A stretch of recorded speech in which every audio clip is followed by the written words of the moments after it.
Solo traveling. I don't know why I keep coming back to it. Maybe I need to find answers. Or perhaps I need to wander and get lost to find myself again. When I'm planning one of these trips, there's usually a goal in mind. A desired destination, or something I need to experience. This trip was different. I wanted to visit the Dolomites for a long time.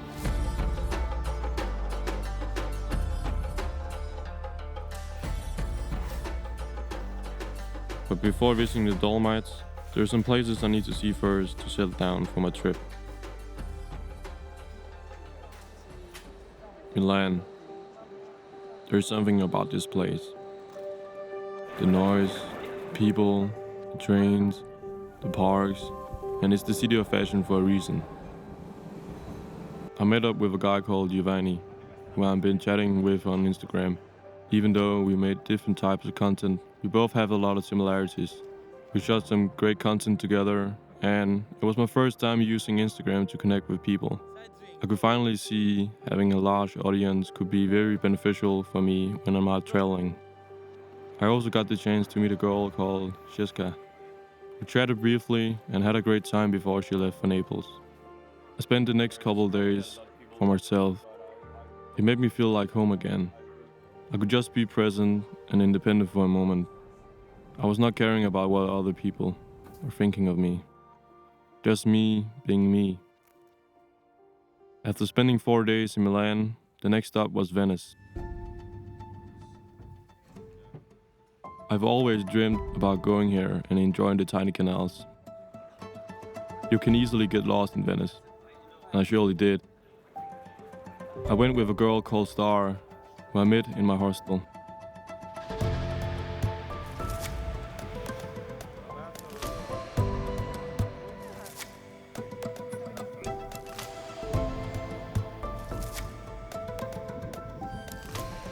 The next day, I spent some time alone on an island called Milan. Everything is so calm here. It was something I've been striving for a long time. To get lost and hope to find myself somewhere in between.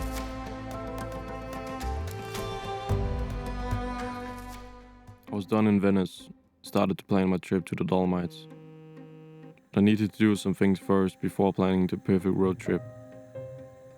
A car, and someone to travel with. I tried to reach different people on Instagram and posted on a filmmaking platform called Space. I found a guy called Angel who was ready for the road trip with me.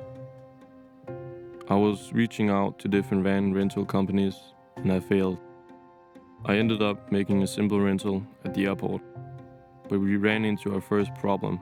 We didn't have a credit card and were forced to return back to Milano Centrale. We were both looking for solutions and stumbled across the screen for the next train departures. We both saw Zurich. We took a 5-hour train that night to Zurich and stayed in a hostel for some days until we planned it out.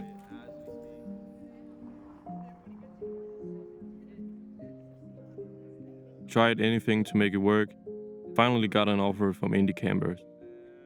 But we were surprised by the extra price for the deposit. And things was not going well. My bank account got suspended. Angel didn't have a lot of money either. We were both financially irresponsible with it. But who cared? We were living life to its full potential. And before we knew it, we were on the road together.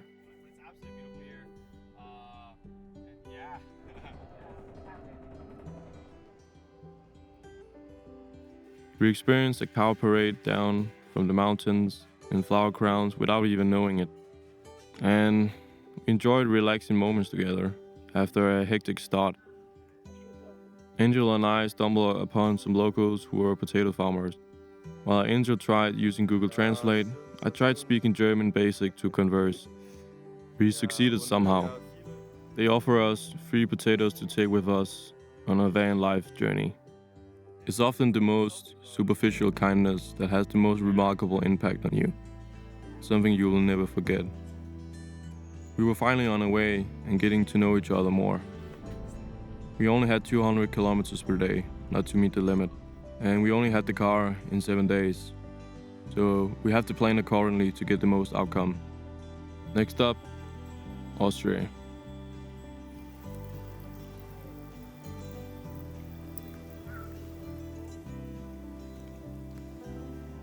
We took the opportunity to explore a nearby waterfall, but were exhausted due to the heavy rain and limited light.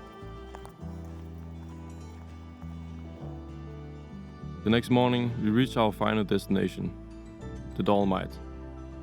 What we thought was the Three Peaks wasn't, but we didn't care. It was the thing we have been searching for the whole time.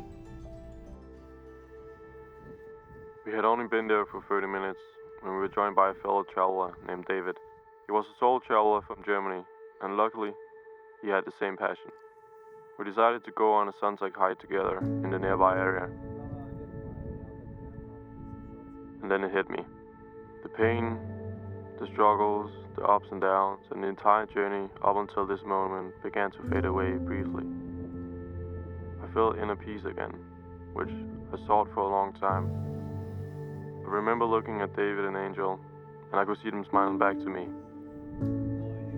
We all knew what was going on. The next day, we packed early and only got a little sleep before heading towards the next adventure. We needed to hike over the mountains for 4 hours to get there, and we were running against time to reach it before sunrise.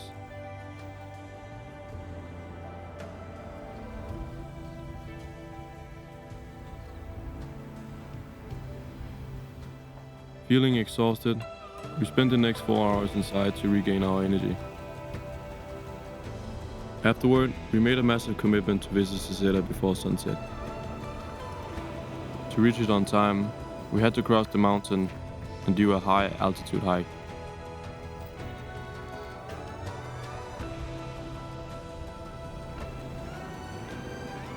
We finally reached the top and we met a French guy called Valentin. He wasn't as passionate about filmmaking and photography as we were, but he ended up following us until we reached Sicily together. We were all tired and running low on food and energy. And there was it. Sunset at Sicily. It was the first time on my journey that I didn't feel like filming at all. I wanted to be present in the moment and enjoy it as it is. Soon, more strangers arrived. We enjoyed the last bit of sun together. I wasn't ready to leave this, I thought. I desired more of this feeling, so I stayed in it for as long as possible.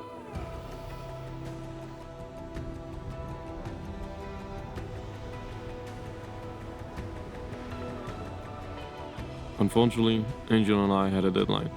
We had to be in Zurich in 3 days.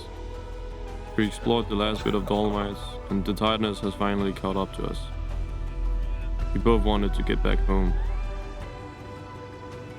In the next couple of days, we endured more setbacks. Our car broke down 2 times, and we had to rely on strangers again. But as you might think, when everything is starting to crumble down, you always find a way back again. It's like fate has determined our possible outcome already. We were heading towards the end of our journey. We dropped off the van in Zurich and took a late bus to Milan, where it all started 1 week ago. We took some extra days in Milan before going our separate ways. Angel left for the US and I returned home after 3 weeks of solo traveling. From Milan to Venice to a road trip through 4 countries with a stranger I didn't know well, all in just 3 weeks. When I tell the story back home, nobody understands me. Why don't you travel with your friends, Loui? And I often reply with, then it wouldn't have happened, because my friends aren't like me. I've fallen in love with solo traveling for years now, but it can really be harmful in so many ways. And it will undoubtedly change how we travel in the future. These trips will teach you more about life than any education can. But traveling this way has allowed me to meet new people and see new possibilities in life. And each person I met on this journey had taught me something valuable and I'm grateful for the experience. It's like they have been trying to give you the clues and answers you've been searching for the whole time. You wasn't paying attention before then.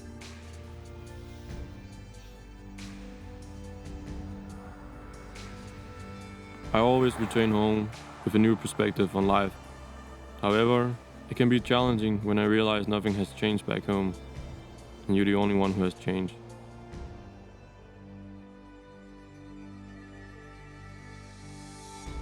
It makes me feel like I don't belong anywhere, and I long to connect with people again who share my philosophy of traveling. Every obstacle we face makes us more resilient, and I think we encounter more obstacles than ever by traveling alone. And maybe that's why I keep coming back to it after all.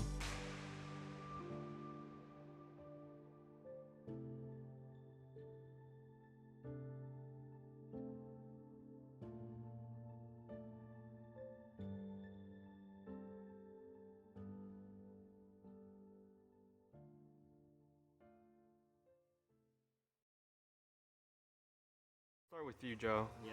How long have we known you for? 30 minutes? Okay, 30 and minutes? We just booked a flight to Utah. Why to see though? This guy. Yeah, why? To do a trip, hit a trip, off-roading, some hikes, some